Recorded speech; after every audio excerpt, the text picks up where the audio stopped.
the best stories in video games, ones that can only be told. Yeah, in video games, handing over narrative control to the audience. I think that's better. I think talking something about the That's cool. interactivity Yeah. and the nature of that with video games. Just gotta find who Dan is. That's a good Dan Whitehead. And that was by Dan. Dan said that back in 2013. Thanks, Dan. Thank you, Dan. Just a YouTube comment. Another zinger by Dan. And that was yet another zinger by Dan. Dan was killing it back in 2013. Oh, 2020 was a good year for Dan. 11 years ago. Man, I can't find who he is, but you could always just say Dan Whitehead and leave it at that. It's fine. People know they know. If they don't, they're Yeah. not any worse off than Dan us. Whitehead, if you know, you know. Also, if you know, please let us know because we do not. Because we do not know.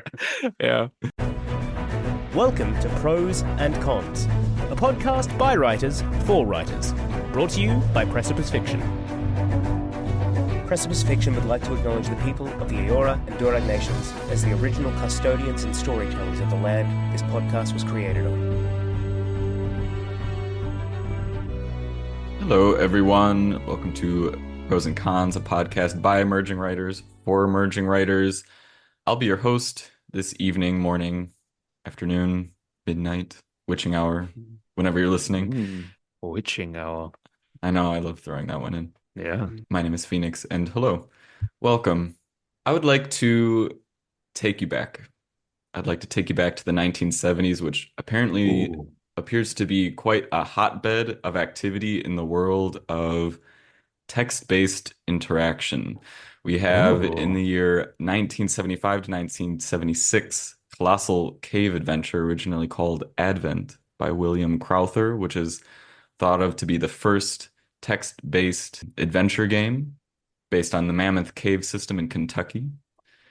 And then just a year before that, in 1974, we have Dungeons and Dragons, released by Gary Gygax and Dave Arneson in 1974. And then also 1979, The Cave of Time by Edward Packard is believed to be the first choose your own adventure novel. And today we're going to be diving into all things text-based, imaginary, using our imaginations as word processors or whatever you want to call it. And second person narratives. We've talked a bit about second person narration in a previous episode 62, if you want to go back and listen to that one. Today, we're going to be getting a bit more anecdotal, just talking into our own experiences, playing these games, writing these games, what we've done, because I'm pretty sure every single Precipite here loves them and has done quite a bit of exploration within them and has found quite a bit of joy in them. Even when I'm not playing them, I enjoy that they exist, and I think they're quite an interesting genre to explore. 1000%. Yeah, we'll be getting all into that. But first, introductions. Paddy, you're in a cave, okay? I am in a cave. I dwell in a cave. I'm a cave dweller. You're in this cave, and it is dark. Very dark. As dark as a cave gets, which is I didn't realize this was a role-playing situation. I'm very excited. Okay, it's dark. Yeah, here you are. It's dark in there. All right, here we go. Now, this is the thing. Your light in your torch has just burned out, throwing you into the full mouth of this darkness. Okay. Your pack is, for some reason, stupidity, negligence, or maybe just curiosity pulled you too far forward. Your pack is in a few rooms back, if you can call Typical them me. rooms. Yeah. Okay. Chambers. Alternatively, you're pretty sure you're heading in the direction of the mouth, and you're pretty sure there was nothing too absurd between you and the mouth of the cave. If you could just feel your way forward a little bit more, lights might start to peek back in. Do you progress forward, or you try to feel back for your pack where you know you have a spare torch? So, what's the first thing that came to mind here is, well, how much do I care about the game that I'm playing, and how much do I care about my character? If it's a game where I'm like, let's just see what happens, I'm pushing on, sure, absolutely. But if I invested a lot of time in this storyline and I'm really caring about it, which in some ways I think only narrative video games can do, or narrative games, then I'm definitely going back and checking for my pack. Like I'm not pressing on. That sounded like a trap, Phoenix. That's the narrator trying to lure a trap for me. 100% like, but it's only a little way to the end of the cave. Like, no. I've been here before. No. All right. So you get your hands on the wall and you start to turn around. At least you think you're turning around. It's hard to tell. So you orient yourself back in the way you think you're going. And you're pretty sure you have it correct, as best as you can tell. You start feeling your way forward. You get on all fours just to avoid tripping on anything, potentially. Oh, that's wise. And then you're going for a ways. Time crawls by as you're crawling by, and you're not quite sure how much time passes. Eventually, you do feel a very familiar fabric in your hand, and you have found this comfortable wad on the ground. That is your backpack. Thank and God. The relief, the visceral relief is absurd. You open it, and inside isn't a torch. What? But a question. Who are you, and who are you, and what are you doing on this podcast, and could you introduce yourself? Oh my God, what a ride. I'm Paddy Boylan, and my mind's just being blown. Wow. I am a creative writer. I'm a creative writing teacher. I am an editor, and I am a technical writer. So I do lots of writingly things.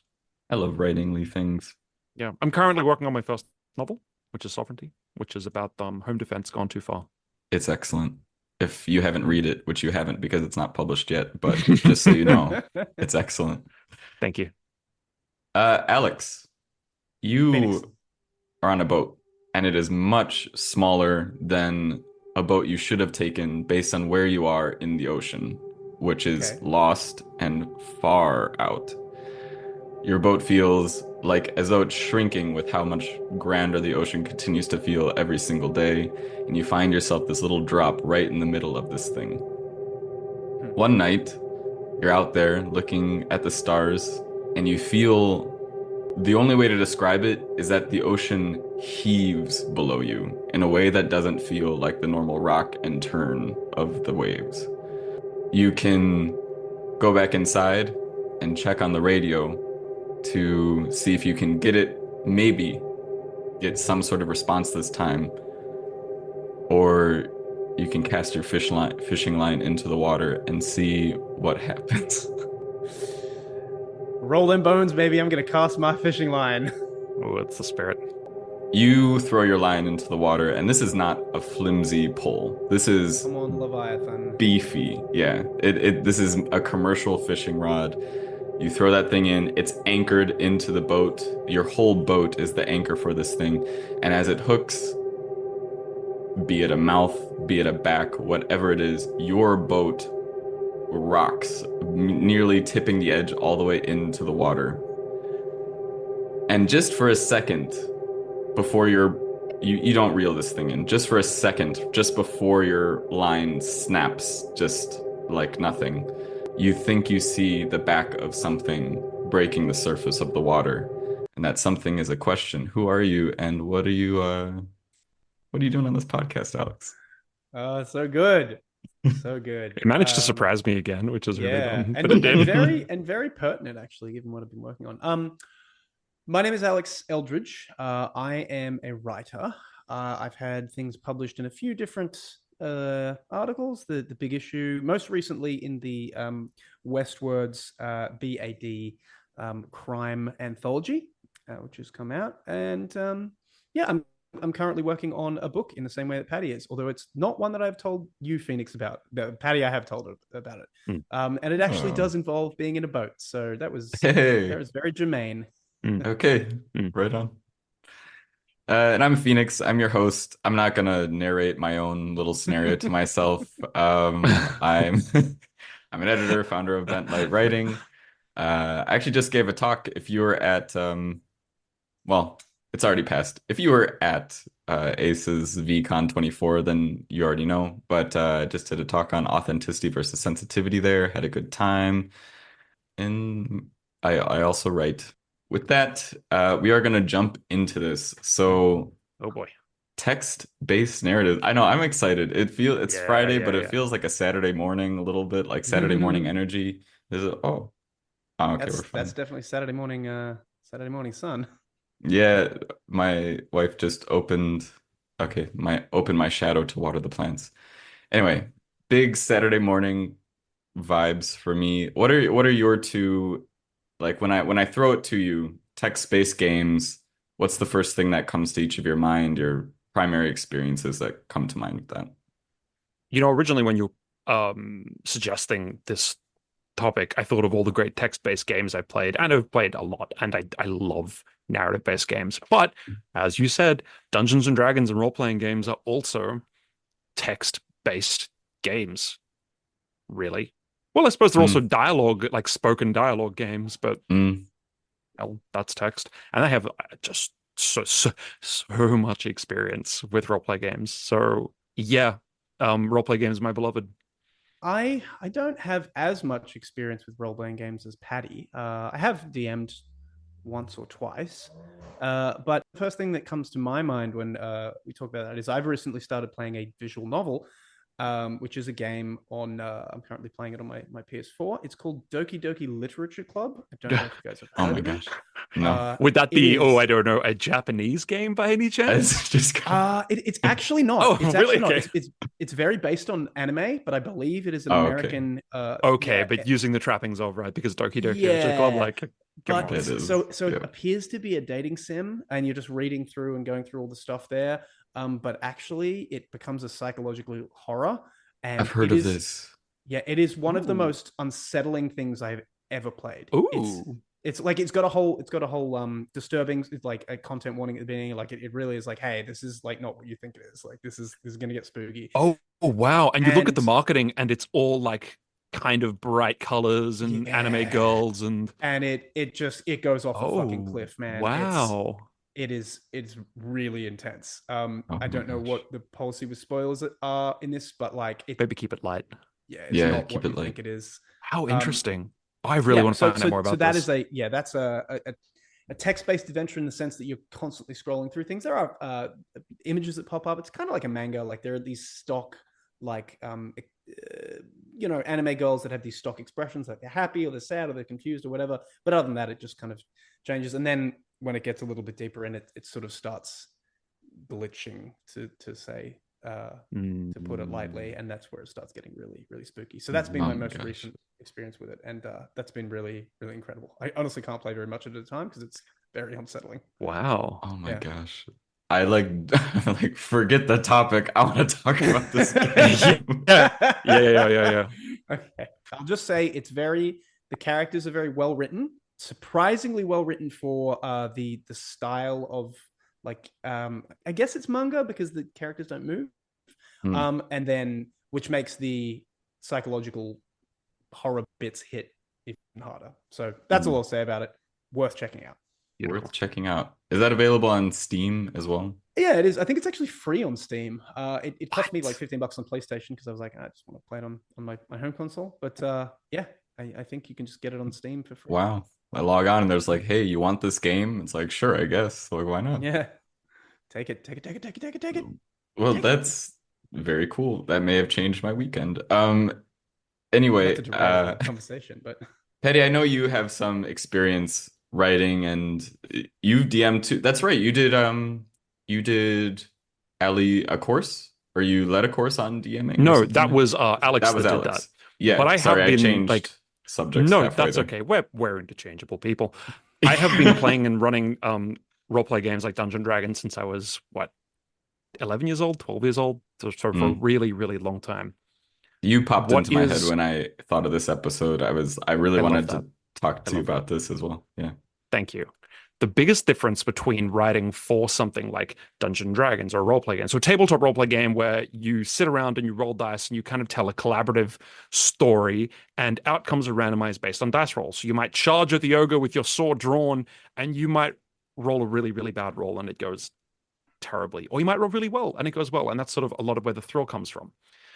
The thing about writing a book or short story, obviously, is there's no randomization what's going to happen. The characters are going to do what they're going to do. In a role play game, the characters could do anything, anything. Someone might Mhm. try to romance the ogre. You can try and discourage them, but really, like the spirit of the game is that you can do anything. So you need to write in such a way that it's loose enough to allow any potential event, but also tight enough so that should the players go onto the intended track, there is actually content there, which is a really interesting tightrope to walk. And some people just kind of wing most of it. They're really good at like coming up things on the fly, and they'll just do bare minimum and wing it. And sometimes you can tell. Alex has put his hand up. And other people, yes. I'm going to put my hand up, are over preppers and write a hell of a lot and a lot of contingencies, which can make for a good game, but makes for a lot of preparation time. So really different to writing for like a short story or novel because of that. Because like imagine writing a book, but you don't know what your characters are going to do. Well, can I just interject there? And absolutely. Just to purely play devil's advocate for a second here, but not really, because I think it's a legitimate point. I feel like free writing does have an element of that, though. Like you just said, imagine writing a book and not knowing what your characters are going to do. A lot of people write like that. Like I certainly don't do that as much as I used to, but I definitely used to. And so it almost becomes like the randomizing factor is more just the random generation you're doing on the fly if you're writing in that way. Yes. As opposed to the external characters. So yes. there is some parity there, but I would argue, I would agree that it is a fundamentally different experience. You're right. Although the big difference is all of the writing in theory takes place before the audience reads the book. So the difference is like, imagine once the audience reads the book, then the characters start to do different things.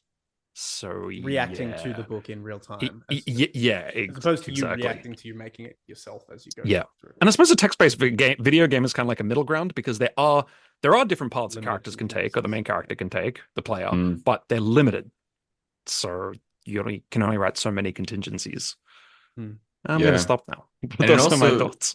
It's like there are contingencies when you're writing a campaign, but at the same time, I imagine you have these. And a campaign is an ongoing series of games in a role-play game. Yeah. Thank you.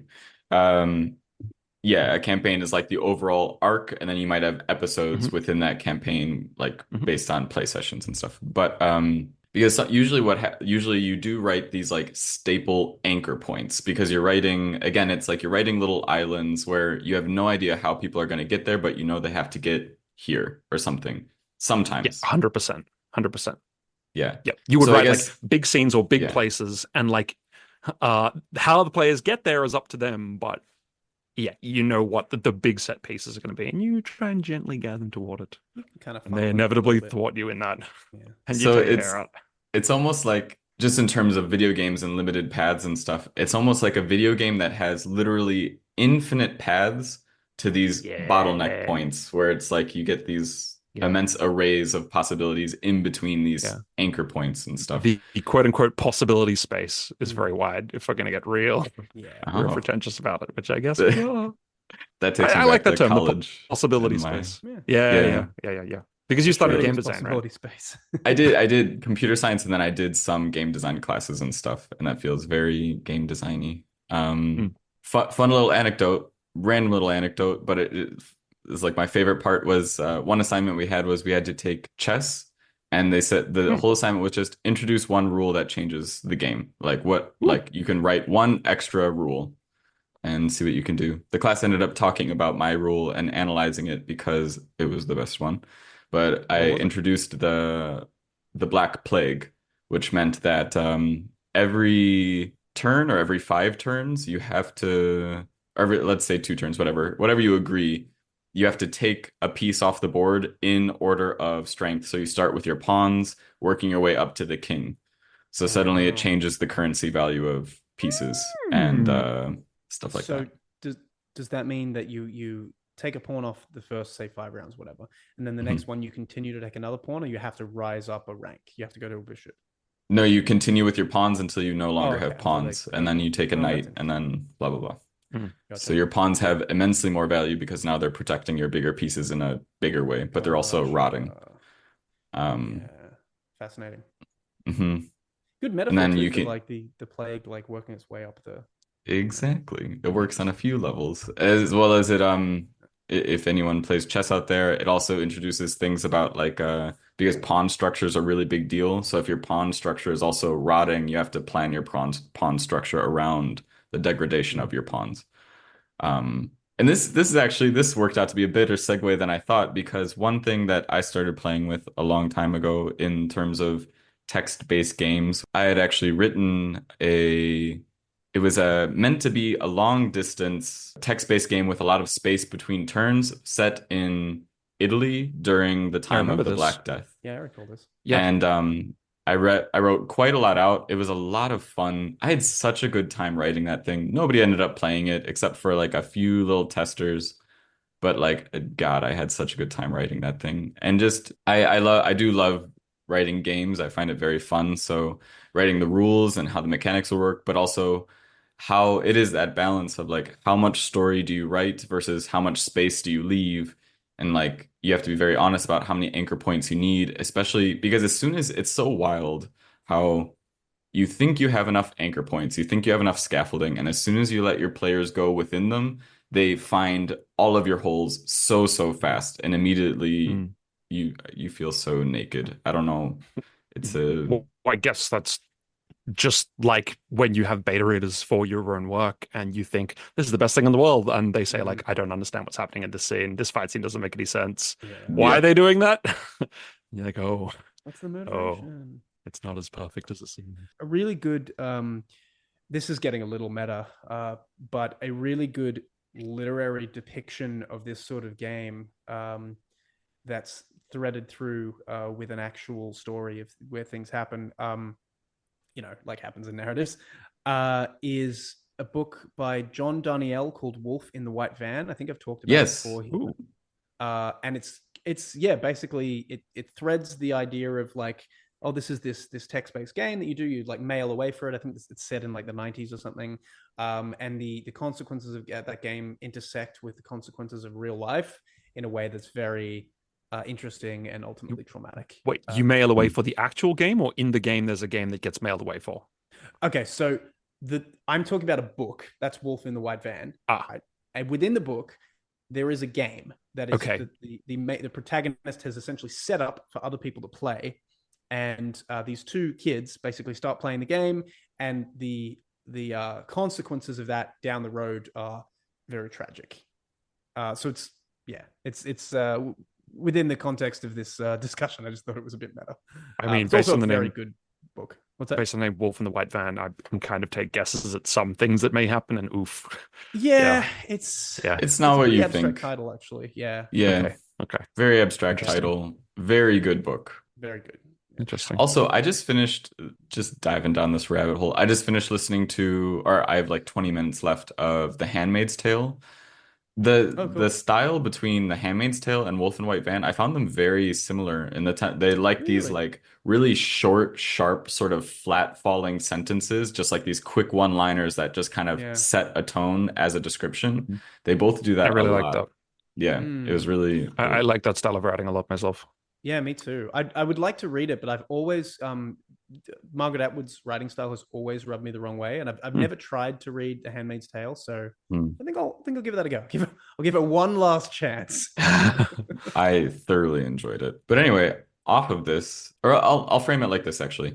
Hmm. Why do you think we like role-playing games, text-based games so much? Like, what do you think is if you had to sum up the call of the genre? Because it is immensely popular. Like, real play podcasts aside, where you listen to people play Dungeons and Dragons, which I find like immensely entertaining. Which There I has can't been which I can't personally do. I don't enjoy ah, those myself. Yeah, but just like throwing that there's out there. an immense call to. There's been a resurgence of Dungeons and Dragons. That original The Cave of Time, that choose your own adventure novel, that sold millions of copies and continues to sell. People were and are very drawn to these things. What is this like? What do you think the call to the genre is, Petty? Or what I do you have feel? heard. No right I answers. really, yeah. So, I mean, I don't have right answers. That's good. I just got words, Phoenix. I just got words. I've heard this as a definition for what a game is, and I think it's probably contentious. You can argue that it is, it isn't, but I like this as a definition. A game is a series of interesting decisions, and that's kind of it. So, what makes a game is you are like even if you're literally pushing buttons, you're pushing different buttons, and you always choose which button to press, and the different buttons have different consequences, be it like a success state or a fail state or whatever, or what happens to your character. So for me, narrative-rich, let's say video games or role-play games, are I was hesitating to say this, but I'm going to say it, absolute crack, because it combines the joy of like good narrative with the interactivity of I'm going to make a series of interesting decisions, and then the narrative adapts to that, and I love that so much, because reading a book is a passive experience. That's fine, it can be very engaging, but playing a video game is an active experience, and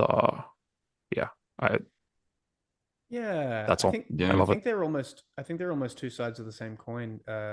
Playing a video game and playing and reading a book, because in a book, while it is passive, you have to do all the mental labor of creating that physical world. So you do. The activeness is in that. Whereas in a video game, all that labor is offset, but the labor is for you to actually kind of determine the story.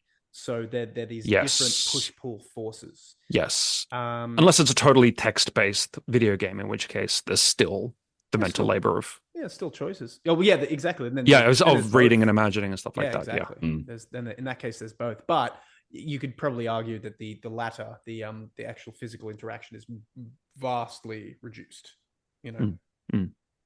Yes. I think the pull of these games is that they... well, the immediate answer I want to go to is the same answer as why when I was 12 I absolutely obsessed over Grand Theft Auto 3 and just running people down and like beating up cops and stuff, because it's fantasy fulfillment. It's just like, hey, I can inhabit this other role and see how the other half lives. Yeah, I think that's a good thing. And then if there's a goal in it as well, that I think that only adds to it, because then that's that dopamine hit of, I achieved a thing. So I think it's those dual sort of things. You said something interesting earlier, Phoenix, which is I for some reason never really put this together, which seems really daft, but that a video game is almost inevitably in second person, and it's true. See, second person in like literature, I mean, it's not chosen very often, because I think second person over the course of like an entire book would, I don't know, maybe be kind of tiresome. Sure, there's plenty of examples where it's not, but in the video game, second person's like is the go-to. It is always you, and I never really thought about that, but I think there's really something to that. Camera angles aside, you mean? What do you mean camera angles aside? Well, you have first person and third person. Oh yeah, no, I mean just in terms of like if it's a text-based game, then it's gonna be second person. Sure. Yeah. And if it wasn't, I mean, just as second person's not always that engaging in like a novel, if it wasn't second person in a video game, I don't think it would be nearly as engaging. If they're not saying you, if you're just controlling person, then it's just they. What are they going to do? What about first person? Because I've never to come back that. to it, I think Doki Doki uses I. Is it? Oh. I think. Yeah. Oh, yeah. I believe it does. A lot of it's just dialogue, so it's hard to remember. But yeah. That is something I wanted to. That is, I feel, a big call to the genre is the use of second person, and just you. It's if you have an audience who's used to reading a book, that's I, but they understand that I refers to someone that isn't them. They understand they're reading someone else's I or about another character, and then suddenly they have a book that says you and talks right at the reader. It suddenly creates this, whoa, me? Like, okay, what am I doing? And it's almost like, even if it's poorly written, there's an innate curiosity, because it's like, oh, you're daft enough to talk about me. You have no idea what I'm doing. All right, tell me what I'm doing. And then like there's a whole discussion on that. But there's an innate pull with you that kind of pulls someone in, and that is really a staple of the genre. It's you. And something I just noticed is it's kind of the opposite with video games, because in a book, even if you're reading I, you understand it as someone else's I that you're reading. Whereas in video games, even if it's third person over someone's shoulder and you're playing as a character who has a name like Kratos or something, it's not you, and yet you fill it with you. It's the opposite of a book, which is an interesting sort of thing. Yes, and I just had a thought. I think that might have a lot to do with agency. When a book, when they say you walk down the corridor, maybe part of what's missing is, but you're just telling me I walk down a corridor. Like this kind of feels hollow, because you're telling me it's me, but I've got no choice. So, okay, I'm just going Mm, along with what you say I do. Whereas in a video game, it's always you walk down the corridor and you have a it's choice to walk down the corridor. That's super true because I was So, just picturing like even at the beginning of this episode where I started putting you both in those scenarios and I said, you are that was fun. here.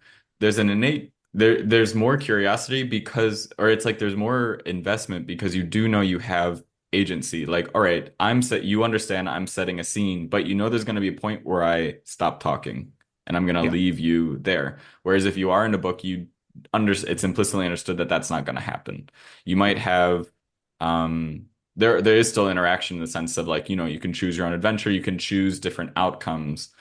And then the interest starts to expand as the agency starts to expand a bit. Or there is something to that. It would happen in video games as well as in Dungeons and Dragons. It could happen if the DM isn't very flexible and it's called railroading, where it's like Mm. you set these events up and you give the guise of choice, but you end up just funneling people into the same thing. And we talked before about like you have your anchor points, but you want them to be kind of sparse because you do want to create choice, as much choice as you can.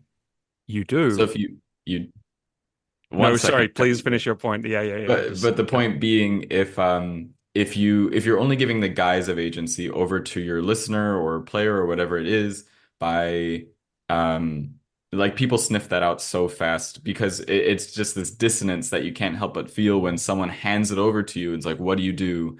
And you do this thing, you say you do something, and it all just kind of leads to the same outcome regardless of what you do, and you just find the person just bending it to get you into this particular place. Yeah. Depending on how different your action was from the consequence, you might feel it just the dissonance just immediately takes you out of the narrative. So as a dungeon master or whatever other guide to a particular story you're playing, you're constantly fighting with that balance of wanting to create staples and space for the player's choices to actually matter. And Yes. yeah, You do ideally want to be do that. And just quickly, the dungeon master sort of like the part storyteller, part referee for a Dungeons and yes. Dragons game, sometimes game master. You do ideally want to be doing that, carving out Mm, plenty of space for player choice and making those choices interesting and significant, series of interesting choices. However, yes. Haha. however, really, really good railroading, really good. It looks like a choice, but it's actually not. Mm, I'm going to say it is fine and good and can actually true. sometimes be ideal because Mm. in a video game, you can play an entire role play game, video game, like one of those choose your own adventure path type things. And you can end up at the big fight with the bad guy and you can feel like I made all these choices myself and I got here through my own decisions. Mm, But then if you find out that 100 other people all played the game and all the events were the same, you'd be like, oh, I didn't really have choices at all. It was false choices. mm, Like if everyone's going through the same events, then you know, oh, okay, we were just railroaded.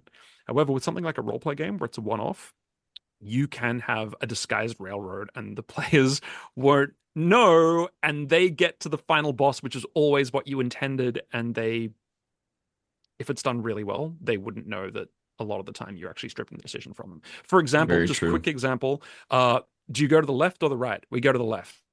Well, you have like a Schrodinger's room situation where you make it so whatever they choose, Yeah. there is the room you Hmm. intended at the end of the Hmm. forking path. Yeah. I mean, it sounds Or they cheap, both but just go to the same room. It's just false yeah, dichotomy. exactly. The room just moves to where it needs to be. Yeah. I mean, I railroaded both of you at the beginning. I gave you each two choices. Regardless of what you picked, you were gonna introduce We're yourselves. still gonna find the question. Yeah, Yeah. exactly. But I Um, felt like I had the illusion of choice, which I enjoyed. Yeah. it's true. There is hiding the railroad, and when done well, Mm. I mean, there are so many games that hide the railroad really, Mm. really well. The And Bioshock that's games. the BioShock games. Yeah.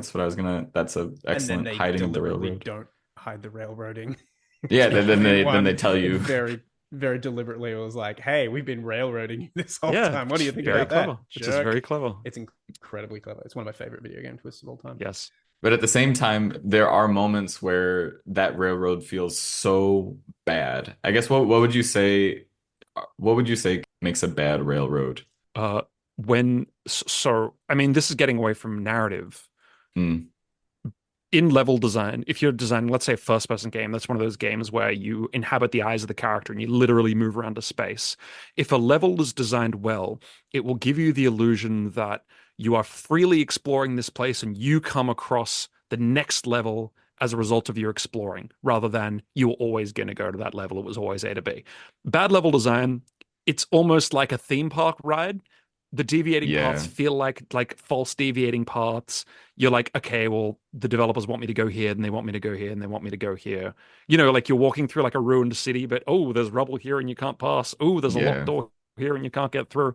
So you're like, okay, well, you want me to go this way? All right, fine. Just give me like a big arrow. Does that make sense? Yeah. No, it does. I don't know how that's relevant to narrative. It might not be, but Hey, sorry guys, I have to take off. I actually had a dinner planned, so I'm gonna drop What? out. But Alex, wait. What is this? you're abandoning us? What do you... All right, no, that's fine. No, enjoy your dinner. Like we didn't just have a conversation. That's very funny. Just for the listeners at home, Alex has actually had to step out for he has a dinner, so he's had to leave. he has a dinner. So you're left with Paddy and I. Welcome to Just you and it's I, an Phoenix. even more intimate conversation.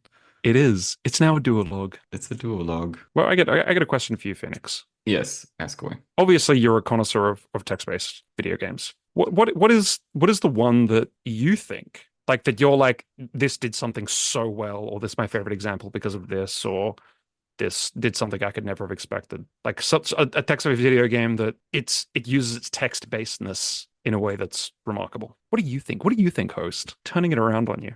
Hello, Phoenix here. Just a little side note. As I was going through editing this episode and listened to my response to Paddy's question here, I found myself being quite dismissive to my own experience and exposure with text-based games and role-playing games and things like that. So I just wanted to clarify, while I have not played a lot of computer text-based adventure games or read choose-your-own-adventure novels, Dungeons and Dragons has been a part of my life since high school, which was quite a while ago now. And I've listened to many, many, many hours of real play Dungeons and Dragons podcasts. I've explored other play systems, and through my own experience in game design have explored the pairing of literature and game mechanics and things like that. It is a topic I'm very interested in, and I don't know why maybe I have some self-exploration to do on this one around why I dismiss this question and my own exposure to these games. But they have been pretty integral in my life up until this point.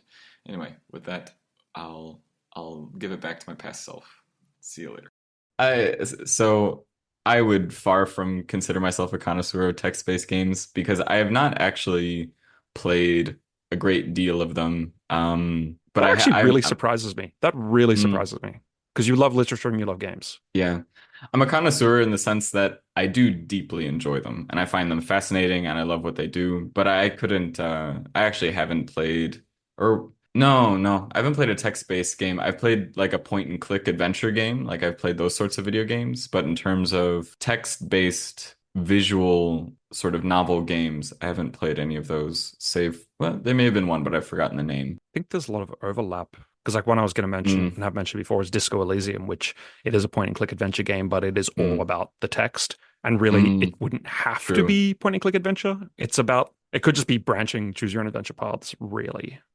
But so what I will say, one that comes, I have played Machinarium. At this point, it's a very old game, but that's like a point and click graphic novel sort of situation. Yeah, beautiful game. Beautiful game. Point and click graphic novel puzzle sort of situation.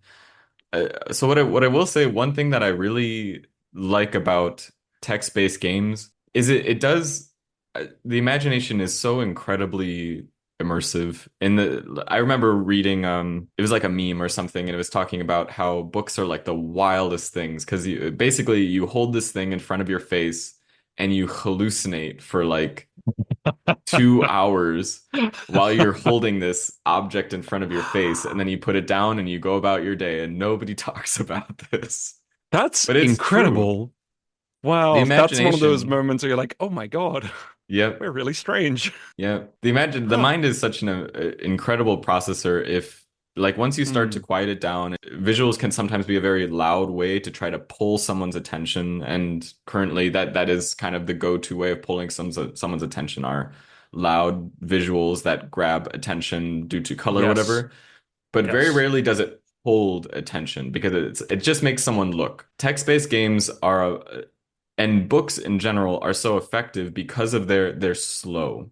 And Mhm. because they're slow, yes, some people might put them down, but the people that drop into it are going to be deep into it and they're really going to feel it and even like Yes. really sympathetically feel it. Like you Oh can yeah. feel some things in your body and stuff like that. Yeah. And to So, develop a very emotional connection as well. And I think it's because you yes. can, like, it's not things are happening, you need to react, you need to shoot the bad guys. It's like you can experience it on your own level, at your own speed. If you want to read, like with a book, if you want to reread a passage 5 times because you love it, you can do Mm, that. I think that builds for some really tight emotional bonds with the story. absolutely. And what I love about text-based games, role-playing games, those sorts of things, is they do put you in. It's like even when I was narrating that thing again at the beginning of the podcast, as soon as I said you are in a cave and it's a dark cave, even though I'm the one Mm. narrating it, and I know what's going on, I feel myself in that cave, in that darkness. And that's one thing I love about writing, I love about reading, is it's like there are these moments.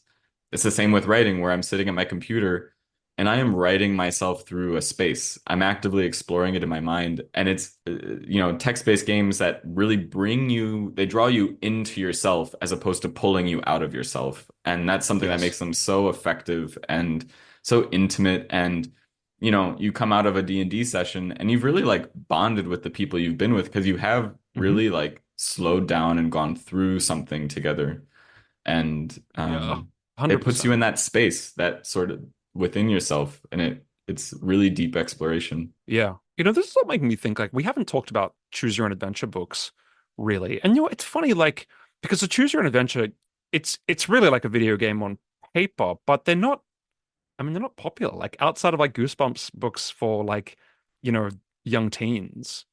There's no such thing as like a choose your own adventure. I don't think that adults read that's regarded as like good literature. And why do you think that is? Because like why not? Why couldn't you have one that's really good if you can have a video game that's regarded as art? And I definitely think you can. I feel like this makes me want to do research because I feel like there's gotta be some adult literature books or for an adult audience like Choose Your Own Adventure. I know when I Mm, was doing research for this episode um, and was looking at, The Cave of Time, which is hmm. immensely popular, but it is more episodic. It's more like comic book-esque, or like little novelette, whatever you want to call it. They're very small. I did see a question that was like, what's the longest choose your own adventure book? And that doesn't necessarily mean it's for adults, but it brought the question into my mind of like, oh, certainly there are like full novel length pieces that are more choose your own adventure. And maybe there are some really good ones for all I know. I actually haven't explored the market. I've never read a choose your own adventure book. I love the concept. And now I guess the thing that turns me away from them is there is such an implicit novelty to them because it's like they do something that books don't normally do. You have a character that you like, and you know how normally when you read a book and that character dies, if you read it again, that character is always going to die and you can't do anything about it. This boasts you can do something about it, choose your own adventure, something like that. And that's this implicit novelty. And the thing that turns me off is, and this is an assumption, I assume that the author is going to lean too hard into that novelty and not actually do justice to the prose and the branching plot that they're constructing and making it a worthwhile reading experience. I feel like it'll just be too much, go this way and that thing didn't happen. Choose that thing Yeah, and blah. Um, I agree. That's yeah. why I probably wouldn't pick one up because for some reason I guess it's a bias. Like I would assume like, okay, well, this is just about the novelty of it. But I mean, I don't think there's any reason why not because like a text-based video game, it might have more bells and whistles. Like you might have a sanity meter or something like that, or but I mean, it's kind of a glorified choose your own adventure. So Mm. why? And have we should we define what a choose your own adventure is? Because we haven't actually Yeah. done that. Yeah. So when I have in mind choose your own adventure book, it's I'm thinking of the books that you read a certain passage and basically it gives you the option based on what you'd like to go to this page, and then you just Yeah. skip to the part of the book. It's basically many stories within 2 pages, and you just jump to the parts that are relevant based on where you just Yeah. came from. If you want to go forward in the cave, turn to page 87. If you want to go back in the cave, turn to page 126. Yeah, like that. Hmm. Yeah. But this honestly really has me thinking because I've never actually considered writing in this medium or anything. But really, when explored and thought of as like, all right, I'm gonna task myself with writing something that is literarily meaningful, Mm. but within this choose your own adventure context, using this trope to actually add to the narrative, that I feel like that could be done.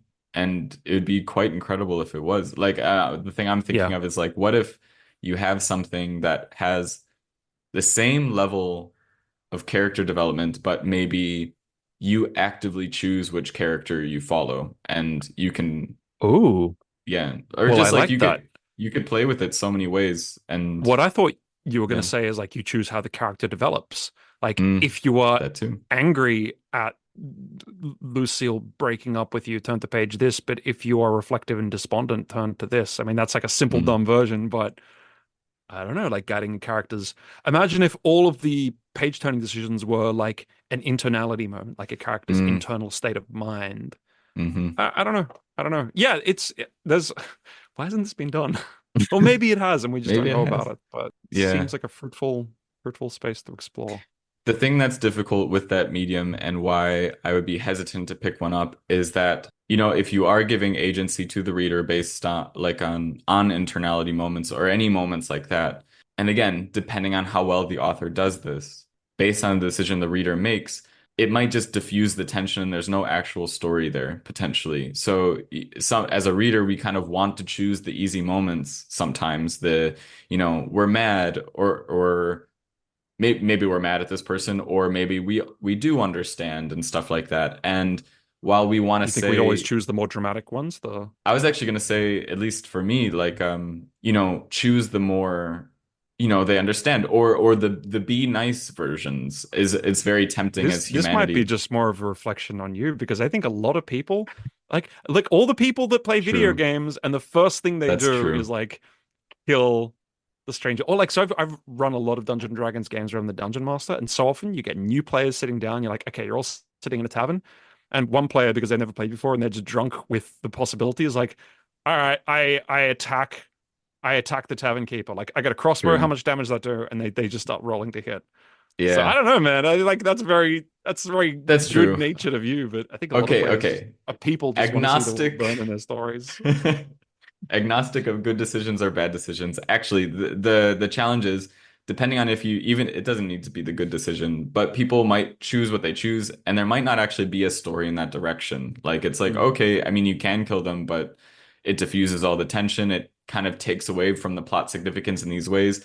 And as authors, a lot of times we make the reader accept certain decisions for certain payoffs and certain reasons that they build to.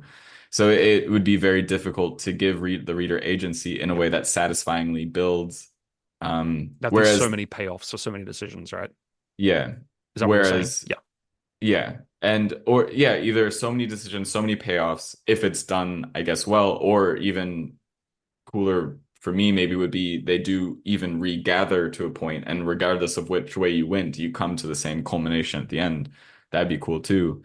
But the challenge is that potentially some of them might just be dead ends. There's not really anything over there. It just Yeah. diffuses into nothing, and it doesn't actually tie back into anything. Yeah. It reminds me of Um, generative level design. Like when you play like a roguelike. So for people mm, that don't know, it's just a type of video game, but some video games there's like an algorithm that will randomly generate the level, like the terrain around you. And a lot of the complaint about these randomly generated piece of terrain, like even though it's novel every time and you never know what you're going to get, it's like because it doesn't have the hand of the creator, like I'll put a tree there and a mountain there. Sometimes the levels just feel bad or they don't feel believable or there's just something up with them. Whereas like if a level designer deliberately creates a level, then it feels engaging because, they've got intention behind it and they're building a certain way. Does that make sense? yeah, actually, I Yeah. was just I've gotten really, you've recommended this person to me, but I can't remember his name Okay, right now. that's exciting. Joel, he does video essays on like Oh fear of big yes, what's things his name? underwater. Jacob Geller. Jacob Geller. Yeah, I've oh, I love recently, him. oh, he's so good. Jacob Geller on Yeah. YouTube. If you're listening, great work. Please give us a review. Yeah. Help us be like you. Yeah. But he was actually just one I'm watching is one on games that don't fake the space. And it's all about I've like, seen that. but Yeah. he's literally talking about this thing. He's comparing a game called Fuel, I think, which has an absurdly massive map that does have the hand of the creator, if you want to call it, or a touch of authenticity Yeah. throughout it. So everywhere Yeah. you go, it feels like there's intentionality. You know, Yeah. even if you find nothing, you found something because you found It feels that different. thing that someone put there. Yes.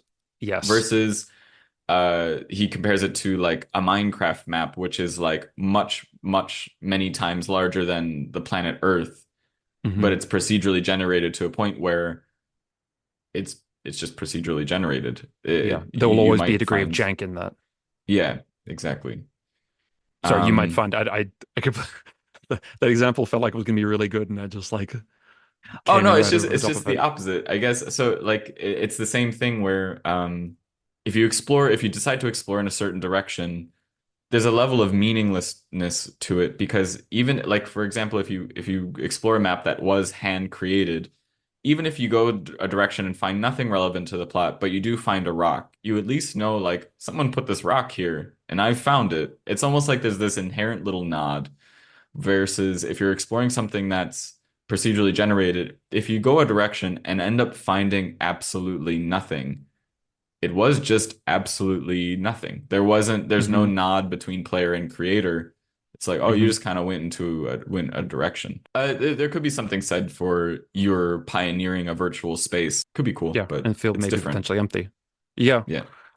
It's similar to, I think, with a text-based game in that so you give the player, I mean, ideally lots and lots of options. So it feels like they really have choice because, it's Hmm. all about agency. That's why it's different to a book. But then it's on you to make all of those choices feel consequential. If a player like chooses to go somewhere and I mean the writing's not good, or like in a story, you can tell when a scene's sort of like superfluous to the story. And if it's often, yeah, you're an editor, I'm sure you've come across this, and you're like, does this need to be here? What purpose is this serving? Does it tie in? I Yeah. think in a text-based game, there's always the onus to, yes, it needs to be exploration, but it always needs to be rewarding and feel like it's tied in and feel significant to the overarching journey. And that feels similar to the whole procedural generation thing. Like there's a different like it's it doesn't really mean much if there's loads and loads of choices, but a lot of those choices feel like crud. Yeah. Like, oh, And this didn't matter. Why am I here? Why am I at the end of this dock with rotten fish? Like there's nothing. Like, it okay, starts to great. pull away at trust in the author's voice if it because that's Yes. them putting aside you don't trust that they're leading you somewhere anymore. It's like, okay, you've given Yes. me this choice, I've chosen this thing and it's actually dead-ended and there's not actually anything over here. Suddenly you don't trust that you're okay, what's to say that the next decision I make is actually going to lead somewhere cool versus like part of Yes. what makes it exciting is that it's like I can choose anything and all of this is going to be like, and you've put something over here for me. It's like, oh, actually, I haven't. Then it's like, oh, well, then, all right, which direction should I go then? Like, just tell me, because, Yeah, 100%. And I felt like that in games as well, and even in text games, where it's just like, okay, fine. You want me to do this? Or sometimes like it's a railroad by the fact that the interesting choices are in one direction and the non-interesting choices, the ones that aren't as well written or aren't as consequential, like that's almost like an indicator of like there's nothing over here, buddy. hmm You can click on these buttons, but really that's the button over there. hmm And that's not good because you can yeah, feel the rails like we were talking about before. yeah. And what one kind of reoccurring joke of the genre is when people because there's this theme of the railroad and well hidden, not well hidden, whatever it is. I love it when it's really fun as an author or DM to make the railroad kind of humorously evident, where it's like, oh, you can go anywhere you want. Oh, the wall collapsed. Oh, whatever. Or it's like, or just Yeah. very obviously whatever they picked, they were gonna end up in the same place. It's like, It reminds me of like I haven't read it, but like Alex talked a few times about Dracula and slight spoilers for Dracula 3, 2, 1. There's a moment where Dracula's like, "You're free to leave at any time. You can leave the castle oh yeah, anytime." And the guy looks out the window and there's like a thunderstorm, like wolves circling the hills. It's yeah, like, no, I think I'll stay, Mr. Dracula. yeah. It's like, I yeah, actually, that feels similar. it's so in my game, the Black Death Italian medieval exploration game, when people are going into character creation, I have this moment where they're wandering back into their house and they collapse, they see a bed and they're really, really tired. It's like, do you collapse on the bed and go to sleep, or do you fight it and try to stay awake? If Mm. they collapse on the bed and go to sleep, they go to sleep. If they try to stay awake, they're given an option of like, oh, now you're really tired. You go to sleep.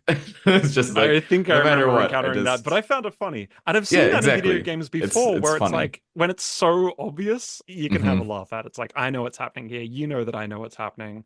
This is all okay. It's a wink. It's like, hey, why don't you go to sleep? Yeah. The Yeah, yeah, yeah. story's in that But direction. 50% in theory of the players will choose to go to sleep and they'll never know that it was a rail. So Hmm. again, you can have those hidden railroads, right? Because some players will never Exactly. find out. Yeah. Yeah. Wow. I've always wanted to write a text-based game. Like at the back of my mind, it's there that one day I will get on one of these game making programs. That means you don't need a ton of dev knowledge and write one because like I'm such a Mm. massive fan and I know what I love. So in my mind, I could do it justice. Mm. I mean, but who knows? I don't know how much time there is, but do you mind if I talk about one game a little bit that I played semi recently? Go for it. Yeah, and then we'll wrap Okay, up. sure. Look, it's a if anyone's like listening, this is like, well, like, well, I like the sound of a text-based video game. Where can I find one? I recommend trying a little game called Road Warden. Roadwarden, one word, Road Warden. It's mostly text. You are a character who's been sent to this remote part of the kingdom, and you're not particularly powerful. You're just sort of like you've got like an axe to cut firewood and a blanket, and that's it. And you're just sort of thrown into this world. It's all text based. There's like things like you've got like a hunger meter or how dirty your clothes are. And if your clothes get dirty, that'll hurt interactions with other people. But like what makes it, I was thinking about this in the lead up. What makes it great is like, the atmosphere is so rich. Everywhere, every choice you make, many of the choices are where you're going to go in this land. Every choice, even if it's a dead end, it will be a dead end, but it will have something interesting. Like there's a weathered statue to an unknown god, and you think it winks at you at one point, or something like that. I just made that up. But like Mm. there'll be something that gives a hint as to the world. So even if you haven't got some material bonus, like you've gained money or you've gained a clue, you learn something about the world you're in. And it all makes for like incredible atmosphere. Like the Mm. world feels so lived in. And the other thing is the style of writing. So the writing is like very good. Honestly, like book level at times, many times, but it's never too long. It never makes you read like an enormous passage before the next Mm. decision comes up. It's always brief. And if there's a character, even if it's a significant character in the game, it will just give you just enough details to know about that person for now. Maybe like they're a very large, heavy set man with a big laugh, and that's it. If you choose to interact with that person more, then you'll start to learn more and more. But it never overburdens you with details you don't need. There was Mm. never a time when I'm through, like, okay, I don't need to know this. I'm clicking through, whatever. No, it just gives you enough. And then naturally, if you investigate a certain direction, it will give you more details based on that. Does that make sense? Yeah, it's kind of cool. It actually just asks the character in a way what they're interested in, or the player what they're interested Yeah, in. And if they're 100%. Yeah, interested in a in, subtle like way. in real life, if you're interested in something, Yep. you'll learn more about it. And Yeah, and if you're like not that. interested, then that's okay. You only got one paragraph about this guy, and you never have to speak to them again. And it Hmm. all comes together like beautifully. So Roadboard, really, really cool. 90% of it is text. Yeah, Mm. check it out. Right? That's cool. So Road Warden, Doki Doki Literature Club. We got some Yep. good recommendations. Dungeons and Yes, Dragons, if you haven't heard of it. Uh, absolutely. Absolutely great game. You do need a game master though, like a dungeon master, to make it work, unfortunately. And Yes. that's a whole finding the person to actually write the story or run the game is a whole other thing. If you But are interested in Dungeons and Dragons, where you are, I do recommend looking up I've done it in Barcelona, just looking up meetup groups. If you're trying to find, there are communities that love to play, get together to play. It's a great way to meet people as well. Um, as well as I find it incredibly, if you're a writer, I find it incredibly helpful for my writing inspiration. As well as I find it incredibly therapeutic because as a writer, like, I'm focusing on structure, like how do I make this interesting, all this stuff. It's very liberating to have something that's just pure imagination. Like I'm gonna make a character that does this and just let it fly. It's just like not super serious, just whatever. And I find that end up getting some ideas by just letting my mind fly like that. Just like it's just pure imagination, pure fun. It's a lot. It's a I lot of remember fun. in that one game that we played, didn't you end up writing a story based on the character that you created for that game? Yeah. Wasn't that character the inspiration? Yeah. Yeah. Yeah. And that story actually ended up almost got published by the British Fantasy Society. So Oh, hell yeah. yeah, that one Keep workshopping that, man. If that can almost get published, I think you can. I was I proud don't of know, that that would be one. my instinct is to keep. Well, I Yeah. don't know, maybe it just needs some tweaks and you can I've sent it off shove it out the to door. I sent it off to some other people because the British Fantasy Society, they did tell me like, hey, sorry it took so long. We had an incredibly large slush pile this time. But anyway, we're reviewing your work and considering it for publication because we like it, whatever.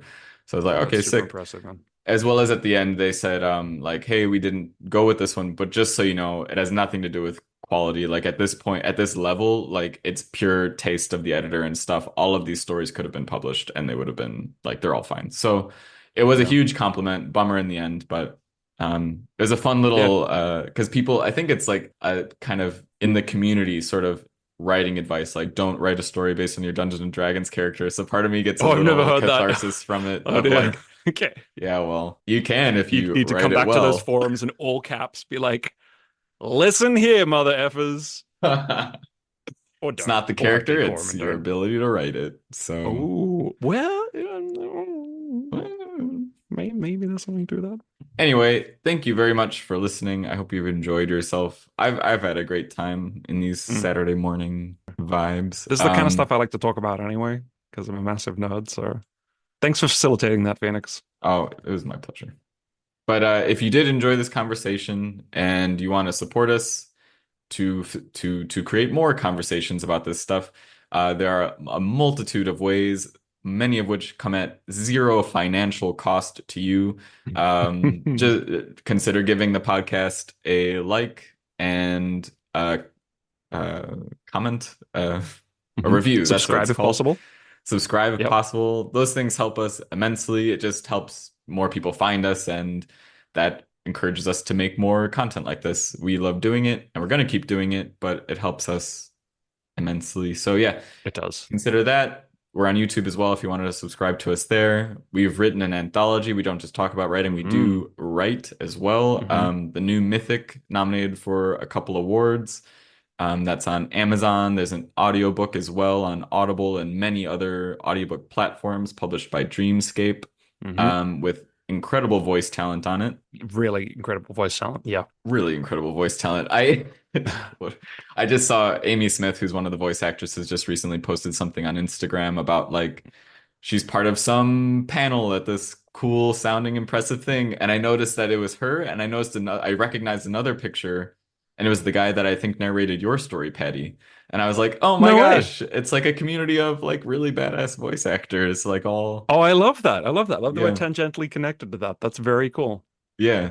Anyway, rockin' talent on that. The new Mythic. Go ahead and check that as well. If you have read Science it, listen fiction, to it, whatever. fantasy, horror, Yeah. speculative fiction. That's We're what very it proud is. If you have read it, leave a review of that as well. And that's about everything. Paddy, what are the pros of text-based adventure games? You can read as you play and play as you read. And Phoenix, what are the cons of text-based adventure games? Well, like, sometimes you might just fall in a hole.